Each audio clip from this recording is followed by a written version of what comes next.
1 de maio 2021, Parlamento Nova Cinta. 4 de junho, Governo Nova Cinta.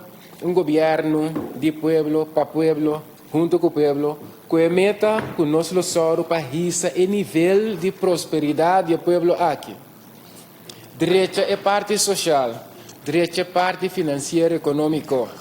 Que a meta que nós seguimos para manter confiança e diferença dentro do país aqui.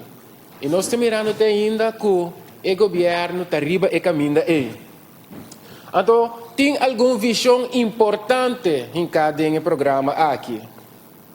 Uma qualidade de vida alta, estandarte de vida alto, coesão social, governar para o povo, tá facilitador, tá vagnet, ora ainda cai. E a ambição do programa está alto. Então, o governo continuamente, ora de tomar uma decisão e mestre pensa como para cumprir com a visão aqui.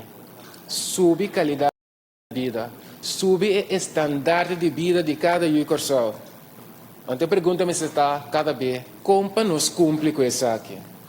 Agora, para mim, como seguir para que eu não sei, tem de mês par de retos que sempre me assinala a gente, o meu uso de autoridade, a também passia. De que nós temos governo, de que nós temos parlamento, de que nós temos juiz, de que nós temos notícia, de que nós temos ambtenar. Tudo isso aqui, lo me se riba sempre na boa governação. E gente, senhora de encanga, ou senhora como te topa, ora me compra ice cream na minha luta. Na topo gigio que nós topa last way. E menir, tudo que não quieta, boa governação. Tudo que não quieta, corso vai adiante. Que não quieta, asfalta e caminha não. Tem suficiente trabalho, tem suficiente escola para boa preparação. Ora não acercar o governo, não que tu bom governo que está para clap ajuda não. Não que a economia que está florescer. Tá viva seguro de não casa à noite. Sim, tem que viva com medo. A polícia não educar, que está compassando no trabalho. Sim, tem medo que você sair bem, não torta o auto.